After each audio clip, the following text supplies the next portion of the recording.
Agar men negir qiz bo'lganimda qanaqa bo'lardim? Hozir shuni ko'ramiz. Kecha soat 2 va men sochimni yuvishga majbur bo'ldim. Sochimiz shu darajada tez yog'lanib ketishi shartmi? No mayli, mavzuimiz bu emas.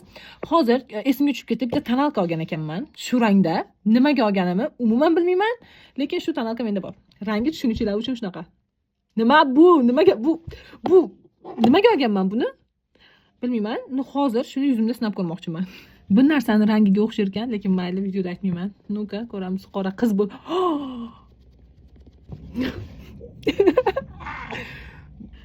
Qizlar dunyoda juda ham qora qiz bo'lib turib, o'ta go'zal bo'lgan qizlar ko'p-da. Misol qoraligi o'ziga yarashadi, lekin menga qora bo'lsa hech yarashadi. Tavba, bir yigitim ham yo'q, shunaqa qora bo'lsam ham meni yaxshi ko'rarmidingiz deb so'ragandi. Men to'g'risi, qanaqa holatda bo'lsam ham o'zimni yaxshi ko'raman deb o'ylardim. Yo'q. Qora qiz bo'lsam o'zimni yaxshi ko'rmas ekanman. To'g'risi, men o'zimning rangimni oqmasman, bug'doy rangman deb yurardim. Yo'q, men oqman. Men oqman, qizlar. Lo'lga o'xshab qoldim. Tush qo'ygim kelmadi. Nu, вообще qizlar, hozir emotsiyam hozir o'zimni qanaqa his qilayotganimni sizga tushuntirib bera olmayman. Juda ham xullas, men buni tez yuvaman hozir, qizlar. Yuvib tashlayman. O'sha o'zimdan ko'rinib qolib ketyapti. Ular ko'proq shunaqa jinni qiliqlar uchun profilimga obuna bo'lib qo'ying. Men buni yuvishga ketdim. Mana, meni asl go'zal yuzim. Qaranglar, o'zi qanaqa go'zal qizman. O'zimni qiynab, qora qiz bo'lib ko'rdim hozir.